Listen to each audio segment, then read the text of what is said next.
Hi all. ഇതിപ്പം നമ്മുടെ live മാർക്കറ്റാണ് നടന്നുകൊണ്ടിരിക്കുന്നത്.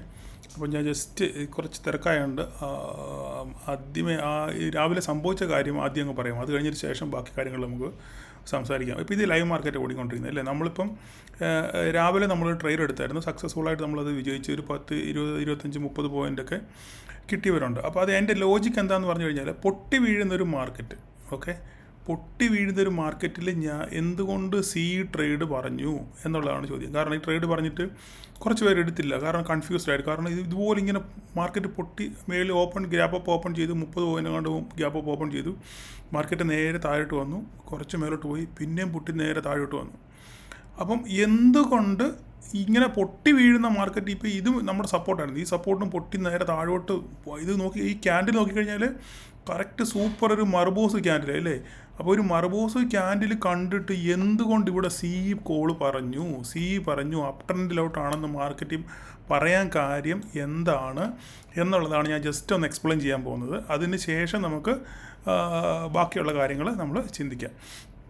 എന്തുകൊണ്ട് ഞാൻ പറഞ്ഞു ഇത്. നമ്മൾ ഓപ്പൺ ഇൻട്രസ്റ്റിൽ പോയി, കഴിഞ്ഞ ദിവസം ഞാൻ ഓപ്പൺ ഇൻട്രസ്റ്റിൻ്റെ വീഡിയോ ചെയ്തായിരുന്നു. കാണാത്തവർ ദയവ് ചെയ്ത് നിങ്ങളത് കാണാൻ ശ്രമിക്കുക, ഓക്കെ.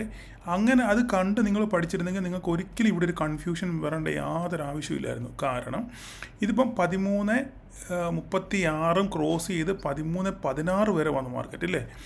പക്ഷേ നിങ്ങൾ ഓപ്പൺ ഇൻട്രസ്റ്റ് ചേഞ്ചസും എടുത്ത് നോക്കിക്കഴിഞ്ഞാൽ 13,000-നകത്തിൽ സ്ട്രോങ് സപ്പോർട്ട് നമുക്ക് കാണാൻ പറ്റും. വെരി ഹ്യൂജ് പുട്ട് റൈറ്റിംഗ് നമുക്കവിടെ കാണാൻ പറ്റും. അതിനർത്ഥം നമ്മൾ എന്താ മനസ്സിലാക്കേണ്ടത്, 13,000-ന് താഴോട്ട് മാർക്കറ്റ് പോകാൻ യാതൊരു സാധ്യതയും ഇല്ല. അപ്പോൾ അങ്ങനെ ആയപ്പോഴാണ് മാർക്കറ്റ് ഇവിടെ വരെ വന്നപ്പോൾ 13-നോട് ഓൾമോസ്റ്റ് അടുത്ത് വന്നു മാർക്കറ്റ് അല്ലേ, അടുത്ത് വന്നു. അപ്പം ഇവിടെ നമുക്ക് ഒരു ഫ്രഷ് ഒരാൾ, ഒരു ബിഗിനർ കാണുവാണ് വിചാരിക്കുന്നത് എന്തുവാ, ഓക്കെ മാർക്കറ്റ് സപ്പോർട്ടും പൊട്ടി താഴോട്ട് പോകും, നമുക്ക് ഇവിടുന്ന് എടുക്കാം. ഇവിടെ ഇത് പൊട്ടി വീഴുന്നത് കണ്ടുകൊണ്ട് എടുത്ത് പിന്നെ വേണമെങ്കിൽ ഒരു റീടെസ്റ്റ് കണ്ടെന്ന് വിചാരിക്കാം. ഇവിടുന്ന് പിന്നെ അടുത്ത ക്യാൻഡിലും വന്നു, പിന്നെ ഒരു ഗ്രീൻ ക്യാൻഡിൽ മേലോട്ട് കാണിച്ചു. അപ്പോൾ എല്ലാവരും ചാടി ഇവിടെ എടുത്തിട്ടുണ്ടായിരിക്കും ഈ സപ്പോർട്ടിൽ. കാരണം ഇവിടുന്ന് മാർക്കറ്റ് ഇത് റീടെസ്റ്റ് കണക്കാക്കി വീണ്ടും മാർക്കറ്റ് പൊട്ടി താഴോട്ട് വീഴും. അങ്ങനെ മാർക്കറ്റ് പൊട്ടുന്നു എന്നൊരു പ്രതീതി കാണിച്ചിട്ട് മാർക്കറ്റ് അവിടെ നിന്ന് ഒരു ഫാസ്റ്റ് റിക്കവറി, ഒരു വി ഷേപ്പ് റിക്കവറി, ഇതിനെ വി ഷേപ്പ് റിക്കവറി എന്നാണ് പറയുന്നത്, ഒരു വി ഷേപ്പ് റിക്കവറി മാർക്കറ്റ് തന്നു. നമ്മൾ ഇവിടുന്ന് നമ്മൾ കോൾ എടുത്തത്, നമ്മൾ ഏകദേശം ഇവിടം വരെ നമ്മൾ ക്യാപ്ചർ ചെയ്തു ഇല്ലേ. ഞാൻ ഏകദേശം ഒരു 20-25 പോയിൻറ്റോളം എനിക്ക് ബുക്ക് ചെയ്യാൻ പറ്റി. അങ്ങനെ പലരും ബുക്ക് ചെയ്തു, ഓക്കെ.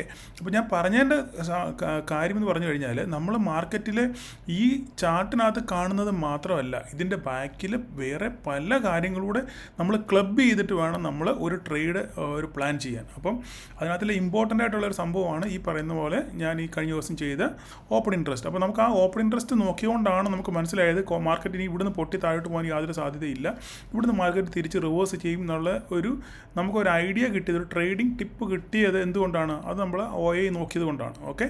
അപ്പം എല്ലാവർക്കും ഞാൻ പറഞ്ഞതിൻ്റെ ലോജിക്ക് നിങ്ങൾക്ക് മനസ്സിലായി കാണുമെന്ന് വിചാരിക്കുന്നു, ഓക്കെ. അപ്പം ബാക്കി കാര്യങ്ങൾ ഇനി നമുക്ക് അടുത്ത ദിവസങ്ങളിൽ എന്താ സംഭവിക്കുന്നത്. ഇപ്പോൾ ലൈവ് മാർക്കറ്റാണ്, ഈ ലൈവ് മാർക്കറ്റ് തീർന്നെങ്കിൽ എനിക്ക് ബാക്കി കാര്യങ്ങൾ പറയാൻ പറ്റത്തുള്ളൂ, ഓക്കെ. അപ്പോൾ അതുകൂടെ ചേർത്തിട്ട് നമുക്ക് ബാക്കി കാര്യങ്ങളുടെ ഇനി എന്ത് മാർക്കറ്റിൽ സംഭവിക്കാൻ പോകുന്നു എന്നുള്ള കാര്യത്തെപ്പറ്റി നമുക്ക് ചിന്തിക്കാം, ഓക്കെ. അപ്പം നമ്മൾ ലൈവ് മാർക്കറ്റ് കഴിഞ്ഞു, അടുത്ത സെക്ഷനിലോട്ട് വരുന്നുണ്ട്. ഇപ്പോൾ ഈ നമ്മുടെ എല്ലാം കഴിഞ്ഞ മാർക്കറ്റ് ക്ലോസ് ചെയ്ത സ്ക്രീനാണ് നിങ്ങൾ ഈ കാണുന്നത്. ഇവിടെ നമ്മൾ രണ്ടാമതൊരു ട്രേഡ് എടുത്തു. ആ ട്രേഡിൻ്റെ ലോജിക്കാണ് ഞാനിന്ന് എക്സ്പ്ലെയിൻ ചെയ്യാൻ പോകുന്നത്. ഇവിടെ നമുക്ക് നോക്കിയാൽ കാണാം, നമ്മൾക്ക് ആദ്യം നമ്മൾ ട്രേഡ് എടുത്ത് രണ്ടാമത്തെ ശേഷം 13,120 ക്രോസ് ചെയ്യാൻ ഭയങ്കരമായിട്ട് കഷ്ടപ്പെട്ടു. അപ്പം അത് അവിടെ മാർക്കറ്റ് ഇങ്ങനെ കൺസോൾഡേറ്റ് ചെയ്യുക. നമുക്ക് ഈ ഫ്യൂച്ചർ നോക്കിക്കഴിഞ്ഞാൽ അറിയാം, ഫ്യൂച്ചറിനകത്ത് ഒരിക്കലും മാർക്കറ്റ് ക്രോസ് ചെയ്ത് പ്രീവിയസ് ഹൈ ക്രോസ് ചെയ്ത് മുകളിലോട്ട് പോയിട്ടില്ല ഒരിക്കലും.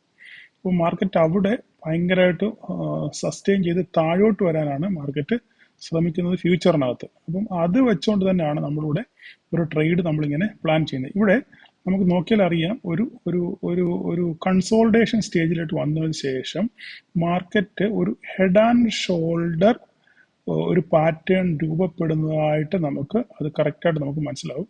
അപ്പോൾ ആദ്യം ഒരു ഷോൾഡർ ഉണ്ടായി, പിന്നെ ഒരു ഹെഡ് ഉണ്ടായി, ഹെഡിന് ശേഷം പിന്നെ എന്താണ് സംഭവിക്കുന്നതാണ് നമ്മൾ മാർക്കറ്റിൽ നോക്കി കാണേണ്ടത്. അപ്പം അങ്ങനെ നമ്മൾ നോക്കിക്കഴിഞ്ഞപ്പം നമുക്ക് മനസ്സിലായി ഇതൊരു ഹെഡ് ആൻഡ് ഷോൾഡർ പാറ്റേൺ അവിടെ രൂപപ്പെടുന്നത്. അങ്ങനെയാണെന്നുണ്ടെങ്കിൽ മാർക്കറ്റ് താഴോട്ട് വരാനുള്ള സാധ്യത കൂടുതലാണ് എന്ന് മനസ്സിലായി. കാരണം നിങ്ങൾ ഈ സ്ക്രീൻഷോട്ട് കാണുന്നുണ്ടല്ലോ, അതിനകത്ത് കണ്ടോ ഒരു ഹെഡ് ആൻഡ് ഷോൾഡർ നമ്മൾ അവിടെ വെച്ചാണ് പ്ലാൻ ചെയ്തു. നിങ്ങളൊന്ന് പോസ് ചെയ്ത് നോക്കി കഴിഞ്ഞാൽ നിങ്ങൾക്ക് മനസ്സിലാവും നമ്മൾ അവിടെ ഒരു ഹെഡ് ആൻഡ് ഷോൾഡർ വരച്ചു. കറക്റ്റായിട്ട് തന്നെ നമുക്ക് അവിടെ ഒരു ഹെഡ് ആൻഡ് ഷോൾഡർ വരച്ച് താഴെ മാർക്കറ്റ് പതുക്കെ താഴോട്ട് വന്നു. അടുത്ത സ്ക്രീൻഷോട്ട് നിങ്ങൾക്ക് നോക്കിക്കഴിഞ്ഞാൽ മനസ്സിലാവും കറക്റ്റായിട്ട് നമ്മൾ വരച്ച ആ ഷോൾഡർ കണ്ടോ, കറക്റ്റായിട്ട് തന്നെ താഴോട്ട് നമ്മൾ വരച്ച വരെ തന്നെ സാധനം വന്നു. അങ്ങനെ നമ്മൾ ട്രേഡ് പ്ലാൻ ചെയ്തു. നമുക്ക് ഇത്രത്തോളം ക്യാപ്ചർ ചെയ്യാൻ പറ്റി. കറക്റ്റായിട്ട് നമ്മൾ ആ ട്രേഡ് നമ്മൾ എങ്ങനെയാണോ അവിടെ വരച്ചത് അതുപോലെ തന്നെ നമ്മൾ ആ ട്രേഡ് പ്ലാൻ ചെയ്തതുപോലെ തന്നെ കറക്റ്റായിട്ട് മാർക്കറ്റ് അവിടെ വന്ന് ക്ലോസ് ചെയ്ത് നമുക്ക് നല്ല ഒരു ക്യാപ്ചർ അവിടെ കിട്ടി. മോളിൽ നമ്മൾ താഴെ വരെ മാക്സിമം നമ്മൾ പിടിച്ചു. അപ്പം അത് ഇതിനകത്ത് ട്രേഡ് ലോജിക് എന്ന് പറഞ്ഞു കഴിഞ്ഞാൽ പ്രൈസ് ആക്ഷൻ ആണ്. കണ്ടില്ലേ, നമ്മൾ ആ ഒരു ഫോർമേഷൻ അവിടെ രൂപപ്പെടുന്നത് നമ്മൾക്ക് മുന്നേ മനസ്സിലാക്കാൻ സാധിച്ചെങ്കിൽ നമുക്ക് പെട്ടെന്ന് ഒരു ട്രേഡ് ഓപ്പർച്യൂണിറ്റി എടുക്കാൻ പറ്റും. ആരുടെ സഹായം ഇല്ലാതെ നമുക്ക് കറക്റ്റായിട്ട് നമുക്ക് ആ മൊമെന്റം ക്യാപ്ചർ ചെയ്യാൻ നമുക്ക് പറ്റും. ഇതാണ് ഇതിനകത്തിലെ ട്രേഡ് ലോജിക്ക്. അപ്പം നമ്മൾ ഈ പാറ്റേൺസ് കണ്ടെത്തണം എന്നുണ്ടെങ്കിൽ നമ്മൾ ഈ പാറ്റേൺസ് പഠിക്കണം. അത് എപ്പോഴും നമുക്ക് ചാൻസ് കിട്ടത്തില്ല, പക്ഷെ ആ കിട്ടുന്ന അവസരം നമ്മൾ ഉപയോഗപ്പെടുത്തണം. അപ്പം ഇങ്ങനെയുള്ള കാര്യങ്ങൾ പഠിക്കണം എന്നുണ്ടെങ്കിൽ പ്രൈസ് ആക്ഷൻ്റെ സീരീസ് നമ്മൾ ചെയ്തു വെച്ചിട്ടുണ്ട്. അത് കറക്റ്റായിട്ട് കാണാം. ഫസ്റ്റിനകത്ത് തന്നെ നമ്മൾ ഇത് പറഞ്ഞിട്ടുണ്ട്, ഹെഡ് ആൻഡ് ഷോൾഡർ പാറ്റേൺ എങ്ങനെ രൂപപ്പെടുന്നൊക്കെ നമ്മൾ പറഞ്ഞിട്ടുണ്ട്. നിങ്ങൾ കാണാൻ ശ്രമിക്കുക. എനിക്കത് മാത്രമേ എനിക്ക് പറയാനുള്ളൂ. ഓക്കെ, അപ്പോൾ ഇനിയിപ്പം നമുക്ക് അടുത്ത ട്രേഡ് നമുക്ക് നോക്കാം. അടുത്തത് നമുക്ക് നോക്കേണ്ടത് നാളെ ഇനി എന്ത് സംഭവിക്കും എന്നുള്ളതാണ് നമുക്ക് നോക്കി കാണേണ്ടത്. നാളെ നമുക്ക് മാർക്കറ്റിൽ എങ്ങനെയാണ് ഒരു ട്രേഡ്, എങ്ങനെ നാളെ മാർക്കറ്റ് ഓപ്പൺ ചെയ്യും എന്ന് നമുക്ക് എങ്ങനെ നമുക്ക് നോക്കാം. ഓക്കെ, അപ്പം ഇതിനകത്തിൽ പഴയ ലൈൻസ് ഒക്കെ നമുക്ക് കട്ട് ചെയ്ത് കളയാം. നാളെ എന്ത് സംഭവിക്കും എന്നുള്ളത് ഇന്നത്തെ ഹൈ ആയിരിക്കും ഫസ്റ്റ്. നമ്മുടെ മേലോട്ടുള്ള റെസിസ്റ്റൻസ് എന്ന് പറയുന്നത് ഇന്നത്തെ ഹൈ ആയിരിക്കും. ഓക്കെ, മാർക്കറ്റ് ഇപ്പോൾ ഓൾ ടൈം ഹൈയിൽ നിൽക്കുക. ഓൾ ടൈം ഹൈ ടച്ച് ചെയ്തിട്ടാണ് നേരെ മാർക്കറ്റ് തിരിച്ചു വന്നത്. അപ്പോൾ നമുക്ക് ഈ ഇത് നോക്കിക്കഴിഞ്ഞാൽ ഓൾ ടൈം ഹൈ ആണ് ഫസ്റ്റ് റെസിസ്റ്റൻസ്. അതിൻ്റെ താഴെ ഒരു സപ്പോർട്ട് എടുത്തിട്ടുണ്ട്. അത് നമുക്ക് അടുത്തൊരു റെസിസ്റ്റൻസ് ആയിട്ട് നമുക്ക് കണക്ക് കൂട്ടി നമുക്കത് വരയ്ക്കാം. ഓക്കെ, അതിനുശേഷം അതിന് താഴോട്ട് വന്നു. മാർക്കറ്റ് ഇപ്പോൾ കുറച്ചെങ്കിൽ താഴോട്ട് വന്നില്ലേ. അപ്പം ഈ മാർക്കറ്റ് നമുക്ക് നാളെ മാർക്കറ്റ് ഇതിന് താഴെ, ഈ ലൈനിന്റെ താഴെ ആണ് ഓപ്പൺ ചെയ്യുന്നത് വിചാരിച്ചു. താഴത്തെ ആ സപ്പോർട്ട് നിങ്ങൾ കണ്ടല്ലോ. ആ സപ്പോർട്ടും ഇപ്പം നമ്മൾ ഈ വരച്ച സപ്പോർട്ടിന് ഇടയ്ക്കാണ് മാർക്കറ്റ് ഓപ്പൺ ചെയ്യുന്നതെങ്കിൽ നമ്മളൊന്ന് വെയിറ്റ് ചെയ്യണം. കാരണം മാർക്കറ്റ് എങ്ങോട്ട് ബ്രേക്ക് ചെയ്യുന്നു എന്ന് നമ്മൾ നോക്കിയിട്ട് വേണം നമുക്കൊരു ട്രേഡ് നമുക്ക് പ്ലാൻ ചെയ്യാം. ഇത് നമുക്ക് നാളെ താഴോട്ടാക്കാം. ഇങ്ങനെ ഇരിക്കട്ടത്.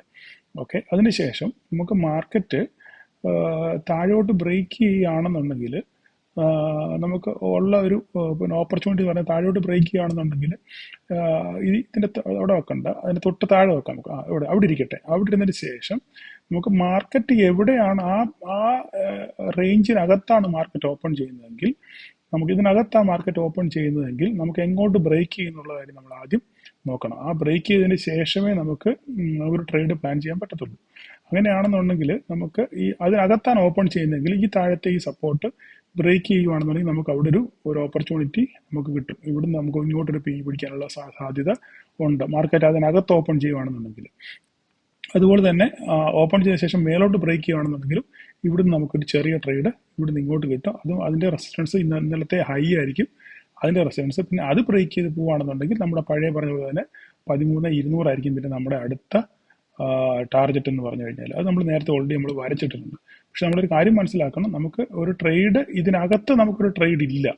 അപ്പോൾ എങ്ങോട്ടേലും മാർക്കറ്റ് ബ്രേക്ക് ചെയ്യണം. ഓക്കെ, ഏതെങ്കിലും റെസിസ്റ്റൻസ് സപ്പോർട്ട് ബ്രേക്ക് ചെയ്തെങ്കിൽ മാത്രമേ നമുക്കൊരു ട്രേഡ് ഉള്ളൂ. ഇല്ലെങ്കിൽ പിന്നെ ഏതെങ്കിലും റെസിസ്റ്റൻസിന് അവിടെ നിന്ന് തിരിച്ച് താഴോട്ടോ അല്ലെങ്കിൽ താഴെ നിന്ന് മേലോട്ടോ കറക്റ്റ് സപ്പോർട്ട് എടുത്ത് മേലോട്ട് പോകണം. അതല്ലാതെ നമുക്കൊരു ട്രേഡ് നമുക്കില്ല. ഓക്കെ, ഇതിനകത്ത് കൺസോളിഡേറ്റ് ചെയ്യുവാണെന്നുണ്ടെങ്കിൽ നമുക്ക് ട്രേഡ് എടുത്ത് കഴിഞ്ഞാൽ നമുക്ക് പ്രയോജനമില്ല. കാരണം നമ്മുടെ പ്രീമിയം എല്ലാം മെൽറ്റായി പോകത്തേ ഉള്ളൂ. ഇതിനകത്ത് നമ്മൾ ഒരിക്കലും ഒരു കാരണവശാലും നമ്മൾ ട്രേഡ് ചെയ്യാൻ പാടില്ല. എങ്ങോട്ടെങ്കിലും ബ്രേക്ക് ചെയ്ത് നോക്കുക, അല്ല ആ ബ്രേക്ക് റെസിസ്റ്റൻസ് എടുത്തിട്ട് അവിടെ തിരിച്ച് വരിക, താഴെ സപ്പോർട്ട് എടുത്ത് തിരിച്ച് കയറുകയോ ചെയ്യുമ്പോൾ മാത്രമേ നമുക്കൊരു ട്രേഡ് ഓപ്പർച്യൂണിറ്റി നമുക്ക് അവിടെ നോക്കാൻ പറ്റത്തുള്ളൂ. അല്ലാതെ ഇതിനകത്ത് നമുക്ക് ഒരിക്കലും ഒരു ട്രേഡ് നമുക്ക് എടുക്കാൻ പറ്റത്തില്ല. വേണമെങ്കിൽ ഞാനൊന്ന് കറക്റ്റായിട്ടൊന്ന് വരച്ചിട്ടേക്കാം, നിങ്ങൾക്ക് പെട്ടെന്ന് പുതിയ ആൾക്കാർക്ക് വേണമെങ്കിൽ മനസ്സിലാകാൻ വേണ്ടിയാണ്. നമുക്ക് ഇവിടുന്ന് ഇപ്പം നമ്മളൊരു ട്രേഡ് എടുക്കുകയാണെന്നുണ്ടെങ്കിൽ അപ്പം അതിനെ നടുക്ക് ഓപ്പൺ ചെയ്ത് വരച്ചത് നമുക്ക് ഇവിടുന്ന് ഇങ്ങനെ വരച്ചിട്ട് അവിടെ ഇവിടുന്ന് അങ്ങോട്ട് എടുത്ത് റെസിസ്റ്റൻസ് എടുത്തിട്ട് താഴോട്ട് വരുവാണെന്നുണ്ടെങ്കിൽ നമുക്ക് അങ്ങനെ അവിടെ ആ റെസിസ്റ്റൻസ് തിരിച്ചിറങ്ങുമ്പോൾ നമുക്ക് അവിടെ ഒരു ട്രേഡ് എടുക്കാം. ഇല്ലെങ്കിൽ നേരെ തിരിച്ച് താഴോട്ട് വന്നിട്ട് ഇവിടുന്ന് മേലോട്ട് വരുവാണെന്നുണ്ടെങ്കിൽ നമുക്കൊരു ട്രേഡ് നമുക്ക് അങ്ങനെ എടുക്കാൻ പറ്റും. ഓക്കെ, അപ്പോൾ എല്ലാവർക്കും താങ്ക് യു ഓൾ.